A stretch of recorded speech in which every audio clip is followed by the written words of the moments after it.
Dr. R.J. Rushdoony, RR 161BA98. The Third Party, Do We Need One? From the Easy Chair, excellent colloquies on various subjects. This is R.J. Rushdoony, Easy Chair number 208, November 21, 1989. Tonight, John Lofton, Otto Scott, Tim Vaughn, and myself are going to discuss a question that was suggested by some of you and also by John. Especially after the last election, November of a year ago, a number of you expressed your disillusionment with both parties. You felt that what we needed was something new, something different, something to express a faith other than pragmatism. It is interesting that a number of very diverse groups, including the feminists, have expressed a desire for some kind of third party. Well, that's going to be our subject, the third party. Do we need one? Why do we need one? Before we get into that, I'm going to call attention to an article which will probably appear in National Review by Lew Rockwell, Jr., and the title, Ayn Rand Really is Dead, The Resurgence of Christian Libertarianism.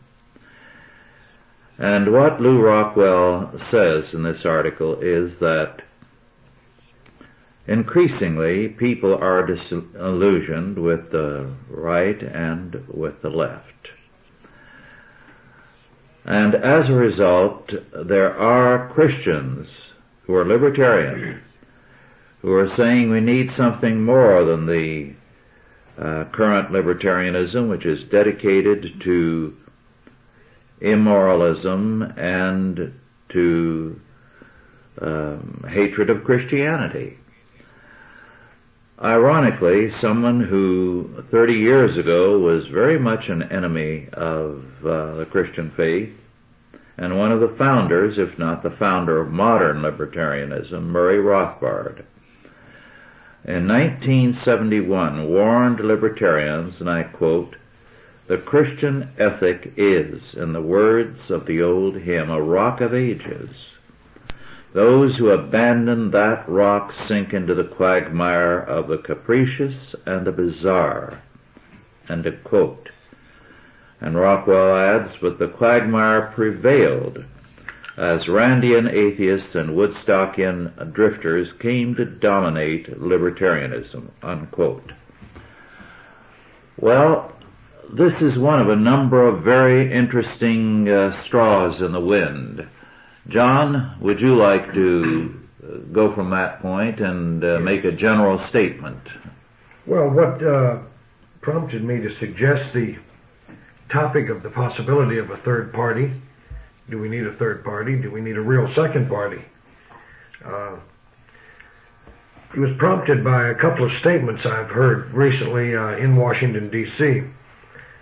On a recent 700 Club broadcast, Pat Robertson was deploring the fact that the Republican Party, its chairman, specifically Lee Atwater, had taken a very equivocal position on abortion, saying that there was room in the Republican tent for all kinds of views on abortion, the baby killers, those who are against the baby killing, and that he was sure that all these views could be accommodated by the party.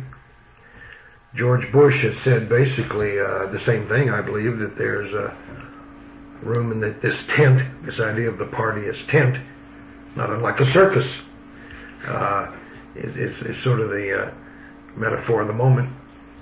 And Pat Robertson said flat out that if this evasion on abortion continued, that there would definitely be a third party. He said, you can count on that as sure as I'm sitting here.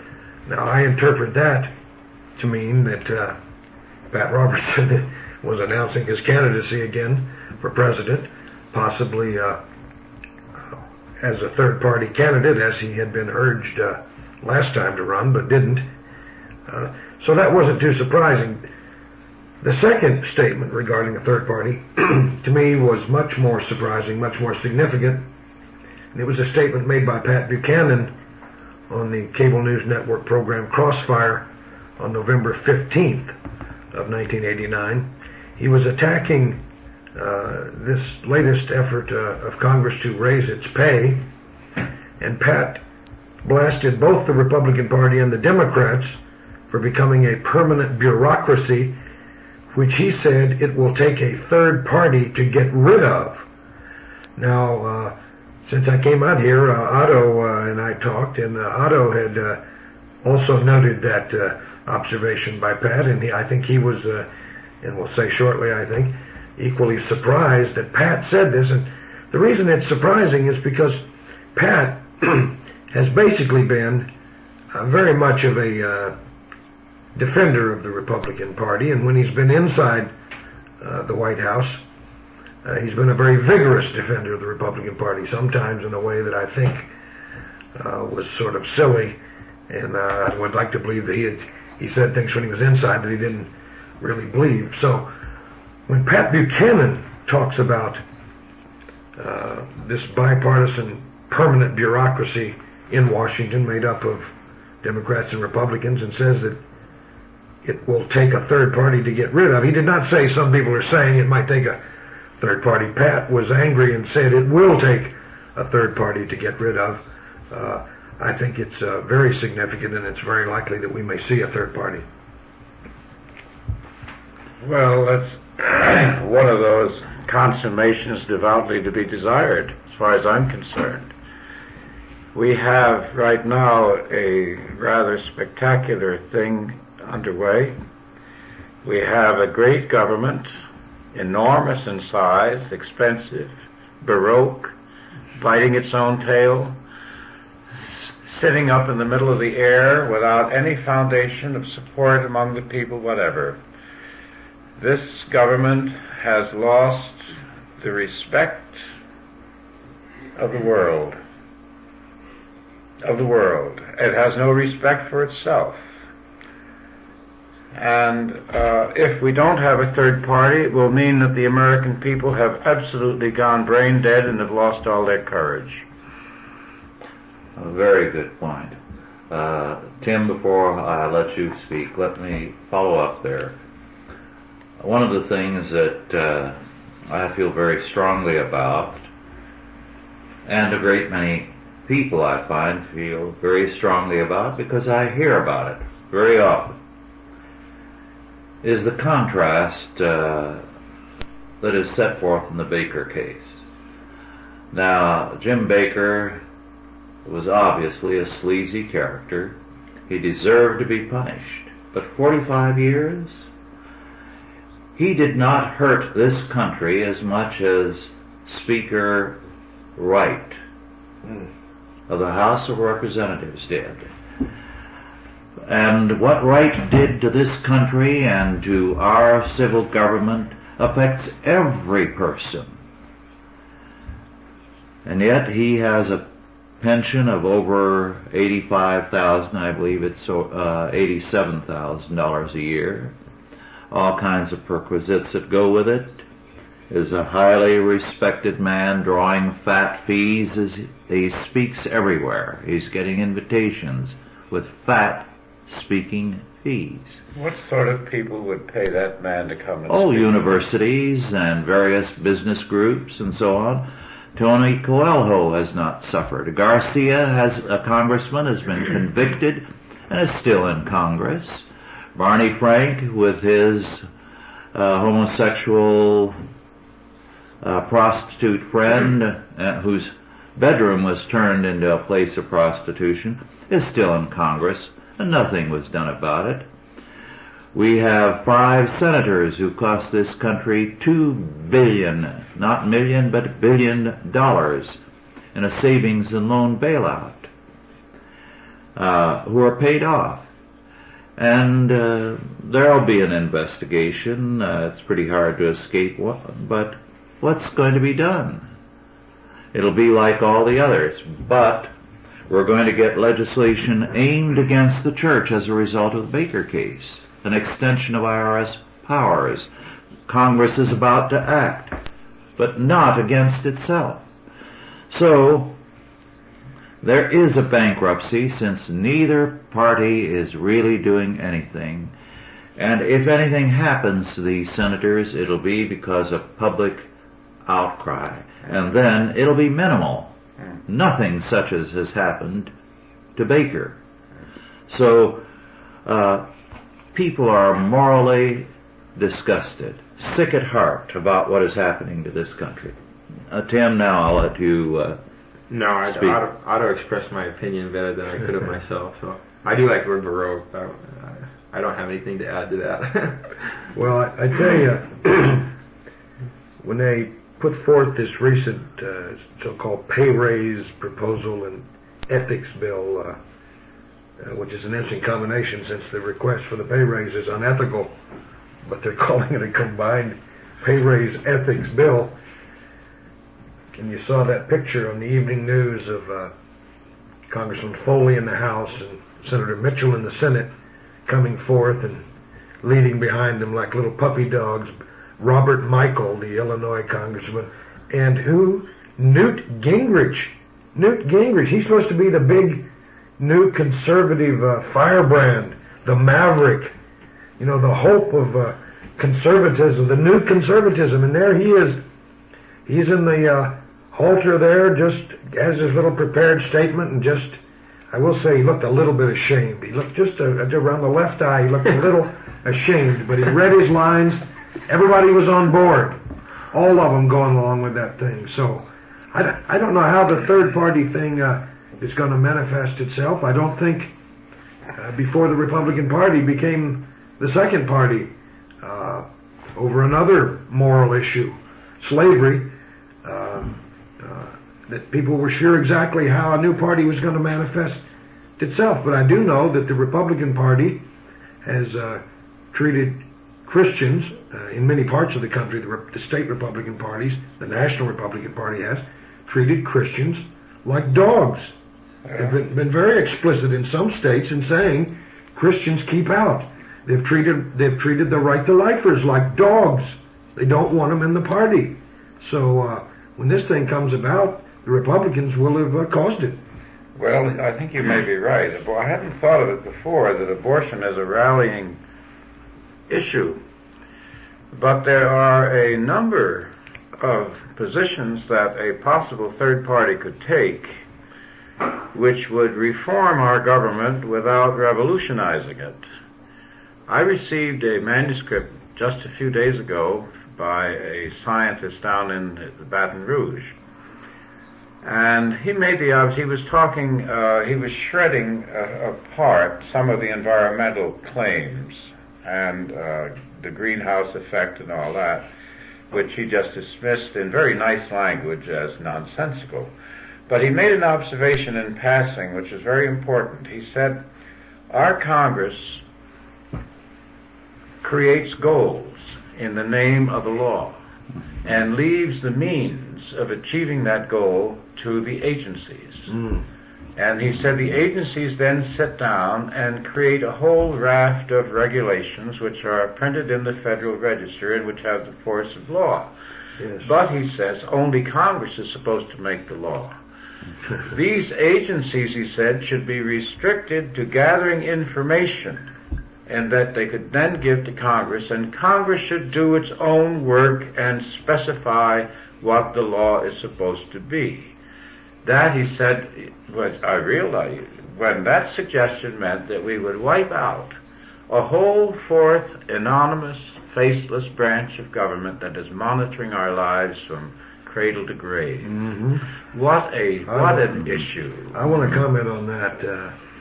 In his book, The Twilight of Authority, Robert Nesbitt called this passing of power to these administrative agencies the new despotism.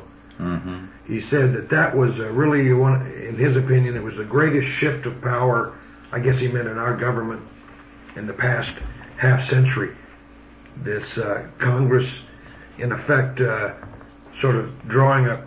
You remember the connect the dots drawings you used to have in grade school, where Congress will generally put 2 or 3 dots on a piece of paper. Then it gives the pencil to the administrative agency, and it draws 1,000 dots. And then the Congress says, "Hey, we didn't mean that." And then the congressman can hold hearings, and they all look very indignant as they question their own creatures there in front of them for exceeding. Well, they can't charge them with exceeding their authority because they spelled out no real authority. They gave themselves the authority. In fact, the religious right, so-called Christian school movement, thank God, was spawned by this usurpation of power. Remember when the IRS, as they say, promulgated a number of guidelines to bind Christian schools without any such demand from the Congress, and of course every witness that came, and I think there were over 200 of them. What was it? One of them. Yes, everyone was against these things, and the IRS, I think, withdrew the things. Now let me add one footnote. Let me just correct you at one point. Yes. The IRS was for those regulations, but they did not inaugurate them. Reagan did. Reagan and Meese. And the IRS was very happy with them. All right, now wait a minute. I think since you're correcting me here, I think the chronology is a little out of whack because Reagan was not in power. Well, at the hearing you're talking about, but after the hearing. In the 70s. Oh, yes. After the hearing. There was another. Phil Crane. Yes. Later on. Yes, you're right. There were 2 incidents. It's easy to get confused here. 78, and then the other one on yes. 81 or 2. You're right. It's easy to get confused when when you talk about save this tape. It's easy to get confused when you're talking about which usurpation of power by the IRS. But I had a little opportunity.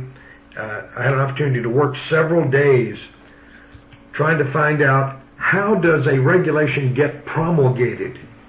I tried to find how the regulations actually came about, who thought of them, because they clearly did not originate in the Congress. And to make a long story short, after many days of working with the public affairs officer of the IRS, he finally located the attorney in the IRS who was a GS-15, who one morning looked at his Sunday New York Times newspaper. He saw some little item about a Christian school, and the attorney said, "Well, we have to stop this." So that's the way all these regulations came about. That's the way these hearings came about, is that one guy said he didn't like something he saw in the New York Times, and so he started promulgating. Well, here we have what I would call the real genesis of a third party, because there have been 2 successful third parties in the country. The first, of course, was the Republican Party over the slavery issue, but it was a more issue involved than simply slavery, as we know, tariffs and so on. Also, certain rights, which were established as a result of the Civil War. The Bull Moose Party in 1912 by Theodore Roosevelt was much more left-wing than people remember, because Roosevelt moved over towards socialism to a considerable degree. But he had one very interesting, I think, issue that he brought up, and he called it the right of judicial recall. He said that whenever the Supreme Court of the United States made a constitutional ruling,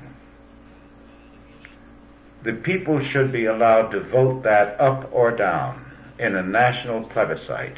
Otherwise, he said, we will be at the mercy of 9 unelected men. Now that was not a bad suggestion, because at this point we have a runaway Supreme Court. Not only a runaway Supreme Court, we have a runaway federal judiciary, because district judges are now making constitutional rulings. Well, let me throw in something as a problem. I think we've had many influential and powerful third parties. The populist movement. True. Elected congressmen, governors, and more. whole series of third parties that have appeared and shifted the course of American history and then disappeared.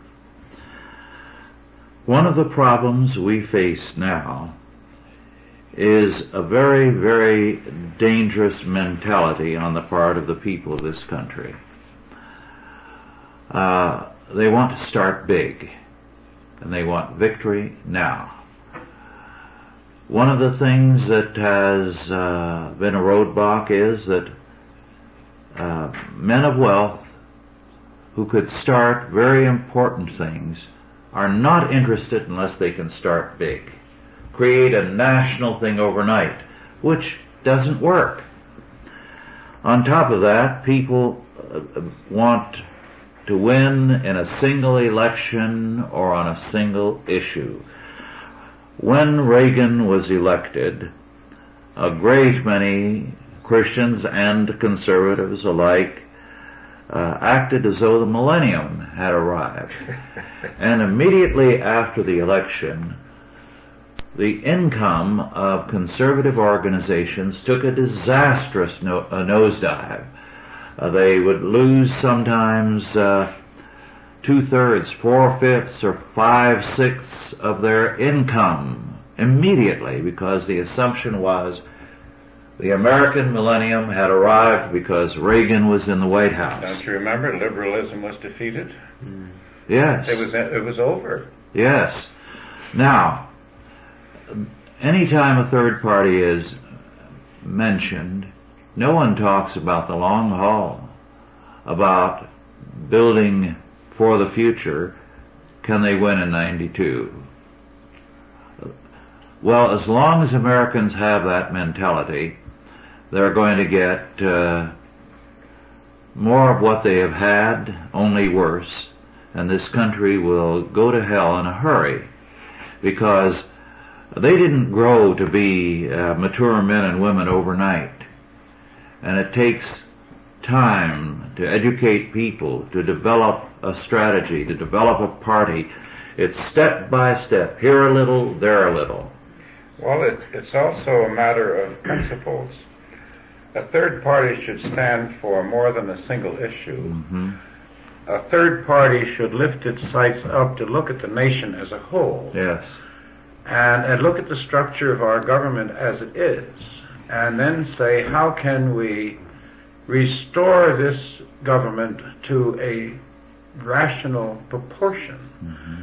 How can we restore the limits of government? Because we are running into an unlimited government. Mm-hmm. And this is the monster that we're confronted with. Now you've stopped preaching and done gone to meddling, as they say. You're absolutely correct. Conservatives used to run on a platform of, what have you undone for me lately? But of course, they come to Washington, as one of them said, they come to Washington thinking that it's a cesspool, but after a few years they find it's a hot tub. Feels pretty good. Let me give you an example. A recent article in the Washington Post by Ed Fulner, president of the Heritage Foundation. No, we know it, Ed. How you doing, Ed? Hi, Ed. He says in this article, I'll just skip around to give you the flavor of it. For all his faults, George Bush could be a godsend for conservatives. God at least is not capitalized in this sentence. Bush is the right man for the times. If Ronald Reagan was the architect of radical thinking, that's a good one right there. I don't think he thought at all. What we need now is an engineer to build on Reagan's foundation. I think the engineer was Carter. I don't think Bush is an engineer. Bush understands the market. Maybe that means when he goes to the grocery. Education is another area in which Bush and conservatives are singing from the same hymn book, if not always the same key. Whatever that means. I think what marks these statements is their terminal ambiguity. By being a steady leader, Bush could be what Harry Truman was to Franklin Roosevelt. That's supposed to be good news. Roosevelt didn't speak to Truman. I don't know. Now, Ed Fulner, I pick on him because he not only typifies the problem, he is the problem. He's one of the problems. He's on more than one government panel board. He's a conservative who has been co-opted by the government. He's not a member of any opposition. He's almost a doorkeeper at the Oval Office. He's like that Dr. Doolittle push-mapuya with two heads. Ed doesn't know if he's in the private sector or the public sector. He was a cheerleader for Reagan. He is a cheerleader for Bush.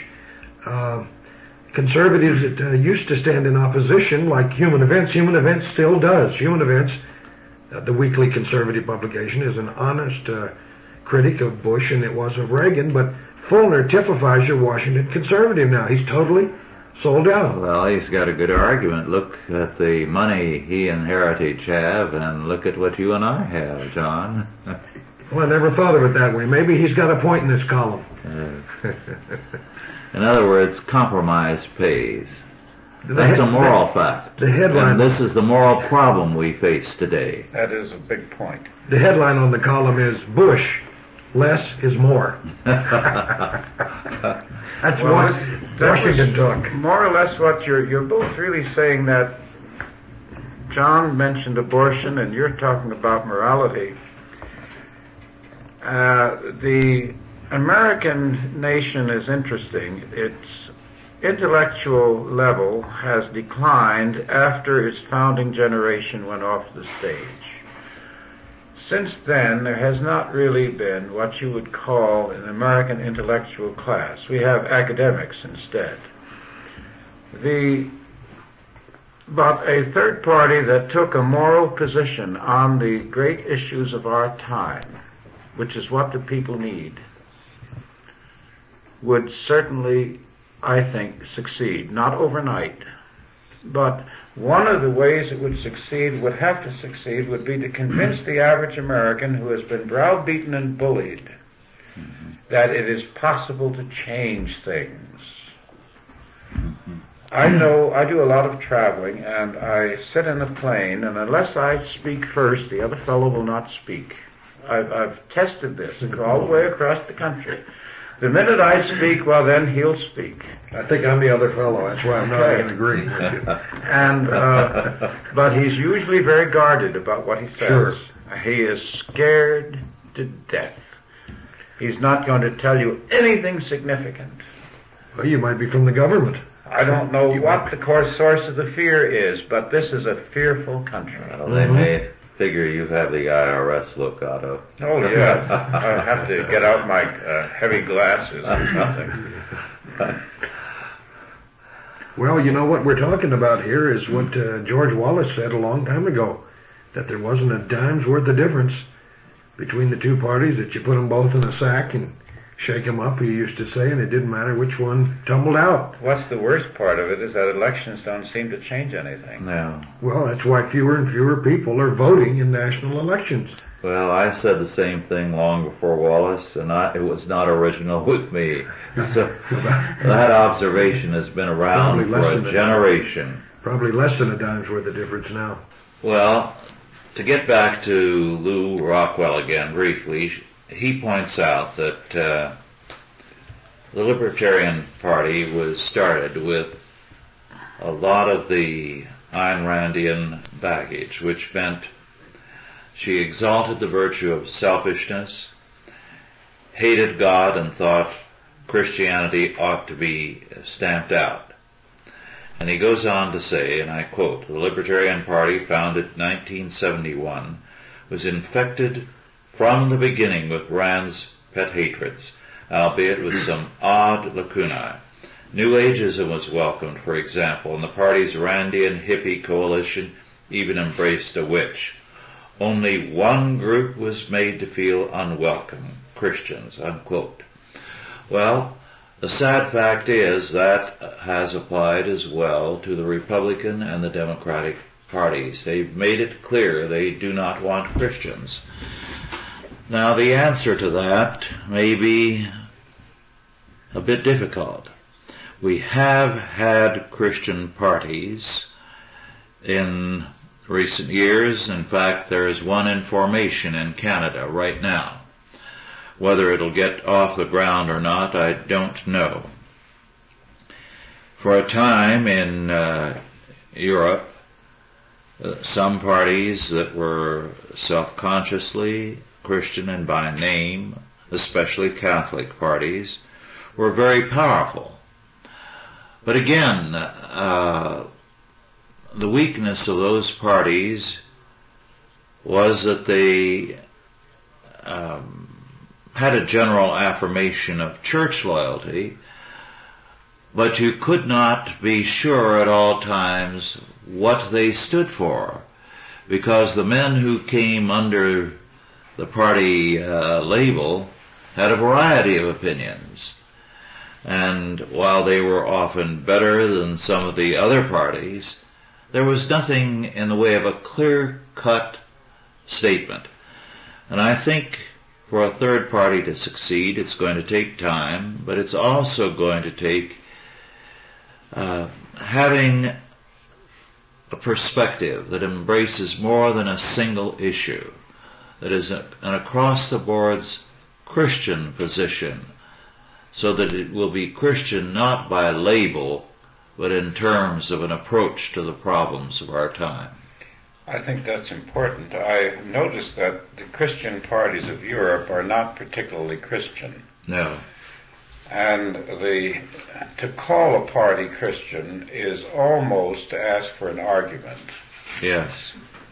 But if you took principled positions that are consonant with Christianity, then I think you would get the Orthodox and all across the board.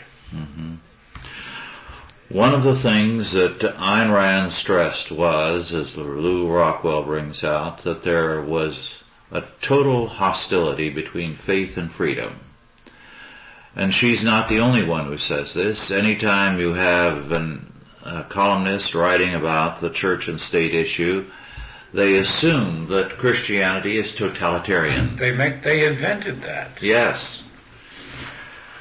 And what we need to do is to educate people to this. Norm Geisler, of course, supposedly a Christian. And I say supposedly because of the outrageous statement which he loves to repeat from coast to coast, that what we want is not a Christian America, we want a free America. Yeah, he said we don't want a biblical America, we want a moral America. Well, that's illiterate, because all our freedoms come from a Christian foundation. This is a Christian civilization. Christianity is what taught people the meaning of the individual soul. That's right. Everything we have comes from that. The pagan totalitarian societies from which Christianity broke out the human race had no idea of freedom. There was no freedom in Rome, there was no freedom in Greece, there was no freedom in any of the non-Christian countries or civilizations. I think what we have to try to get away from is the definition of totalitarian as necessarily bad. I think the average person, when you say totalitarianism, they think of communism, but Christianity is totalitarian in the sense of it's a sovereign God who is the God of everything. But then so is the Republican Party platform, totalitarian. If you ever read one of the platforms, or the Democratic platform, they're totalitarian. I mean, they may not achieve totalitarianism, but that's their desire. When they write the platform, they try to spell out every single thing. You're using totalitarian as a term of organization. Yes. Christopher Dawson once said that. That's kind of stretching it a bit. Yeah. Christopher Dawson once said that, Christianity was failing in modern times because he was writing about why Nazism had taken over so easily in Germany, and he said because Christianity had been insufficiently totalitarian. Well, insufficient. It lost its authority. It lost its moral authority. Total and therefore authority, all yes. its authority. Yes. Now, authority is not a bad thing. Well, exactly. So we're getting in here. If somebody, not we, but I've always taken the position, as far when such subjects arise, that if people begin to talk about what can be done, then a movement has been born. It's already underway. That's right. And that's why you were right. I think you said it. If there is a third party, it's not going to be because a bunch of conservative or any other kind of fundraisers got together in a building in Washington, D.C. and made a mailing and created this thing. It's going to come from the grassroots of this country, and those people are going to tell us what the issues are going to be. The main thing is to get the people to start thinking about what to do, because otherwise they are simply sliding into oblivion. Yes. One of the things that, it's been perhaps 16 years ago, Bill Richardson told me when we were in Sacramento, and I was speaking to members of the Senate. It was interesting because they have a high order of intelligence, but they have a totally present-oriented perspective.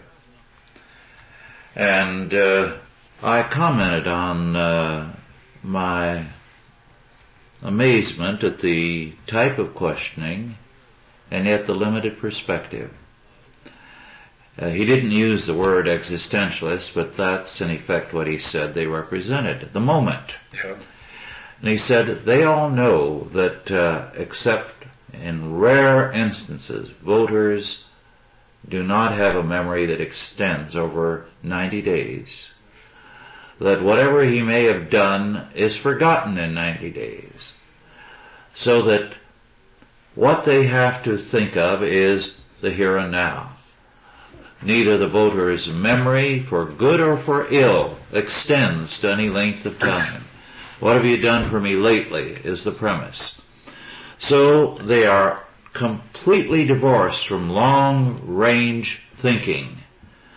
Otto's pointed out that the business world is oriented that way because of the report to the shareholders. Every 3 months. Every 3 months.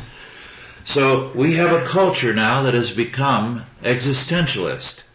And as a result, the voters themselves, as the problem with their existentialist mentality, are not ready to look at the long haul. It's going to take time and work to be shaken out of that existentialist mentality.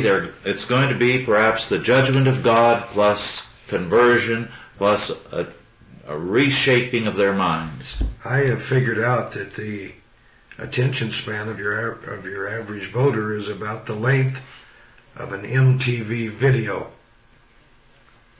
I think an example of what you talk about How here. long is that? Take about as long as it took me to say that. It's not very long. It's about 2.5 minutes. Well, I think a current example of what's being talked about here is the bloodbath in China. It now seems like ancient history. Yes. When they murdered all those people, students, others. This is a horrible thing. But it was covered over by the next day's news. Mm-hmm. Now all the American businessmen, government officials are going back in. Well, the government is encouraging them to do that. Sure. But I had a lesson on the public, and I've been dealing with the public a long time, various ways. When I wrote that silent majority speech to Rex Blazer at Ashland, he gave that speech to the Chicago Men's Club, and he was a fraternity brother of the publisher of the Chicago Tribune. So I called the publisher's office and talked to the guy's secretary or assistant and said, my man is a fraternity brother of your guy, and I think it would be a good idea if you assigned somebody to cover the speech. So we did. And you remember the speech. It was if all this disorder and anarchy and whatnot, and everyone said, well, somebody's going to come along and stop all this one of these days. Well, the guys that come along are the ones who do it. And in those countries where they were silent involuntarily, they're now silent voluntarily, they're now silent involuntarily. So you better speak up. Don't be a member of the silent majority. Words to that effect. When it went on the broad tape, and within a week, there were silent majority committees. Mm-hmm. And we got mailbags with American flags in them. Rex got so scared he wouldn't speak again in public for a year. But it was a real lesson to me, because if you hit the right button, and nobody of course knows where the button is, strange things happen. Well, to go back to what I said earlier, I learned something very interesting in the early 30s when I was finishing high school and starting college work. It was from a woman who had made her money in the post-World War I era playing the piano in a movie theater. Oh, sure. I remember? I remember that. We used to cheer when we saw her walk down the aisle yes, toward the piano. There would be mood music to go with the Light Cavalry Overture. Yes. And she said the movies did something very interesting to the American character. When they first started, of course, there was a total absorption and fascination with everything. But the essence of the movie was fast action and the speeded up tempo, you know, of the old silent pictures, so that people look jerky because they're going around so rapidly, you know, on the speeded up film. And she said very quickly the people got used to the whole idea of action, especially since there was no speech, an occasional written thing in the film to indicate conversation. And when they got acquainted with that, it suddenly changed the character of the film, because now things had to move.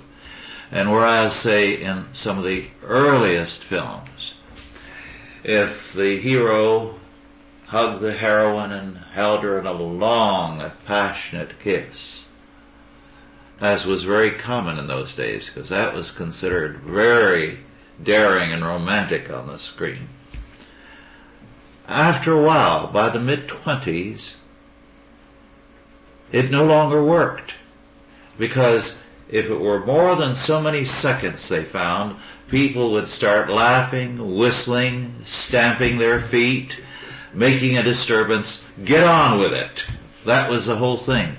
So we now have a couple of generations that have been bred on this speeded up action. Get with it. Short attention span. Short attention span, exactly. So we have people today that have a short attention span and are very difficult for anyone who's trying to accomplish something, to change this country, to work with. But the quick, again, it carries me back to not too long ago. I can't get rid of it. This fellow who said to me in a scornful way, "Who reads?" Mm-hmm. And I said, "People who give orders to people like you." Good. Now, the issues we're talking about would only affect the best minds in the country. Mm-hmm. Well, it's going to be interesting to see. I mean, if it's true that 20, 30, 40 million people in this country are believing Christians and don't go to church, they probably don't go to political parties either. It's going to be very interesting to see how that manifests itself in the political realm, because you're going to have a lot of people that don't have habits to break. They don't have any habit of being, lifelong, we vote the straight ticket for the last 19 generations. Well, they're floating around. They're looking for something. Most voters are churchgoers. They're ticket splitters, too. And they have not made a connection between their faith and their political affiliation and voting. Well, I think for a lot of people in both parties, to suggest that they leave a party is like suggesting they leave their church. It's particularly difficult for those for whom their Well, Politics has become their religion. Well, you have ethnic groups who are wedded to the Democratic Party. That's right. And there's a self-interest involved because they feel that the party does something for them. It sends Rostenkowski to Congress. It sends Teddy Kennedy to Congress. Mm-hmm. But that's... Instead of jail where he belongs. Yes. I've noticed a big fear in Christians that when we're talking about a third party, they think oftentimes that if there is a third party and it does capture a significant percentage of the vote, that will ensure a Democratic victory in the next election. How do you respond to that? Well, that's your short attention span again. Right. We know the reason. But how do you convince them that it would be a good idea anyway? An interesting thing in this last election was that the Democrats welcomed the Republican victory of Bush because they control Congress, and it was easier to buffalo a Republican president than work with a strong Democratic president. That's true, and also every group that manages to organize itself into impressive numbers in this country immediately has political clout. You don't have to win an election to win. Well, I think Tim puts his finger on a very important question. A lot of Christians seem not to want to do anything in the present unless you can assure them what happens in the future. And to me, a person who consistently thinks like that, that's strong evidence that they're not very Christian, because there's a sense in which Christians don't do the future. The idea is to do what's right now, and the future is in the hands of God. Exactly. And I know that a lot of Christians sort of become de facto relativists in their thinking. For example, I, over the years, and early on in his first administration, was a very strong critic of Reagan. And I saw the reaction to my criticism was one of, well, Reagan is better than Mondale, isn't he? Well, he's better than Hitler, isn't he? Well, he's better than the devil, isn't he? And I kept saying, this is an interesting question. The answer is, I don't know to all three of those. Prove it, is what I say. But the interesting thing is that we started out saying that what we were to measure Reagan by as Christians would be Christianity, and then his own promises, or the party platform, but all that was quickly just thrown away. And so you couldn't criticize Reagan because you might bring in a Mondale. Well, and you might, I don't know, but you might not. That's another point. The whole United States has gotten into this genteel goodness party, where you're not supposed to criticize anybody or anything. That's breaking up the party. Negative campaigning. Oh, I love that. The negative attack. The negative campaigning consisting of describing the man's record. Well, but I wrote a whole piece one time. It was a rather tedious piece about how people were just too negative about negativism. Well, that was the whole problem, that they should be more positive. Well, we should have let's get a few more Dobermans in this act. That was for Mrs. Gloucester. She'll remember that piece. But the attack on negative campaigning is itself negative. Of course it is. People are campaigning against we've negative gotten to the campaigning. point where we can't even speak straight English because we don't want to be negative. And most people vote against somebody. That's a fact. Not often enough do they vote against them because too many are elected. But I think something is happening here. A number of people who have been traditional Republicans and Democrats. It starts out the way we're doing it right now. Of course, we're doing it on tape, but it starts out with word of mouth. Talking. It starts out with word of mouth. It starts out that, listen, this is a big country. We've got more highly skilled people than any country has ever created in the history of the world. But they're all too specialized. They don't want to think beyond their specialty. They have no opinion beyond their specialty. Yes. I used to be squelched every so often by somebody who would say to me, "Did you study that?" Meaning, did I have did I go to school, and did I sit in the classroom, and did somebody testify to the fact that I'd studied it? By the way, could I briefly solicit some mail on this issue here? about, as far as our listeners are concerned, and if the mail's too voluminous, you can ship it to me and I'll sort it and mark it. Why not give them your address right now and ask that it be shipped to you? All right. Why not? I was just about to do that. Sure I was. To let us know what you think about this third-party idea, and if so, what kind of party and what ought to be the issues that it ought to stress. You can send this mail to my house, to John Lofton, 313 Montgomery Street in Laurel, Maryland, Laurel, Maryland, 20707.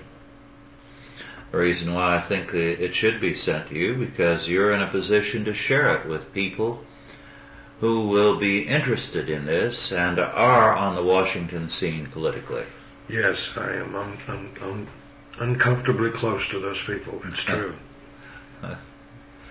It tickled me, there was third-party talk a few years ago when tried to get Lester Maddox to run with, who I even forget. That was a ridiculous. I know, it was a ridiculous effort. It was ridiculous. And when Lester Maddox wound up as the winner, it made it even more ridiculous. It was not the kind of thing I have in mind now, but I remember the Republican Party officials were so historically ignorant that they just repeatedly were sent out across the country to attack the idea of a new party. And nobody ever did stand up and ask them if they knew that their own party started as a third party. That's right. And a radical party, too. Oh, yes, absolutely. Very radical. I guess... with some very seedy characters Indeed. At the founding thereof. Indeed. Yeah, I remember Mary Lou Smith, the Republican National Committee woman from Iowa. She spoke as if Moses had brought down the Ten Commandments and the Republican Party. That it was just sort of like food. It was always there. Not hardly. And it may not be there much longer. A lot of people think it really, in no real sense now, is there. Well, when you see the rapidity with which these enormous crowds have appeared in Middle Europe, once the police were told not to kill them, Yes. you get some idea of the pent-up frustrations of people. We have tremendous frustrations in this country, and if you don't believe it, just drive along the freeway and look at the other guy. I'd like to say to anyone who thinks that we're totally all wet and that the Republican Party or the Democratic Party is really terrific, to spell out for me what you think are the significant differences between the parties anymore. I'm there at ground zero. I certainly don't see them, but I'm interested if anybody thinks there are I think real there differences. are differences. Yes. All right. I won't mention names, but I think the one party is made up of crooks and the other of stupid people. Well, there you Stupid are. and cowardly people. I would say A choice I would from say echo. the Democratic Party has got more courage than the Republican Party. So far as I can see, the Republican Party is all neutered. Well, that's what It's the capon party. capon. And the other party, of Look course, it up, folks. is the cowbird party that lays its eggs in other people's nests. That's right. Well, Newt Gingrich looked very much like a capon when they brought him out to the press conference to read his lines. Really pathetic. The Republican Party hasn't got the nerve to govern, and the other party hasn't got the brains. Take that. Well, John, our time is just about up. Do you want to make a last statement before we conclude? Well, I'm not sure that I want a party that calls itself a Christian party. I don't think Necessarily. anybody should arrogate that title, but I think they should try to be godly Yes. and Christian without exploiting the name. That's the point. Yes. I think it can be said that we've given this two-party thing an honest chance to work. Yes, since 1860. Yeah, I think we've not rushed into this third-party idea. I really think something's happening now. I tell you, at the risk of belaboring the point, when Pat Buchanan talks about a third party, and he was pretty close to advocacy there. That is very significant. Do you want to give your address once again Yes. before we end? Send us those cards and letters. Turning this into a talk show, or a right show anyway. Send it to me, John Lofton, at 313 Montgomery Street in Laurel, Maryland, Laurel, Maryland, 20707. Well, thank you all for listening, and thank you, John. And God bless you all. Authorized by the Chalcedon Foundation. Archived by the Mount Olive Tape Library. Digitized by ChristRules.com.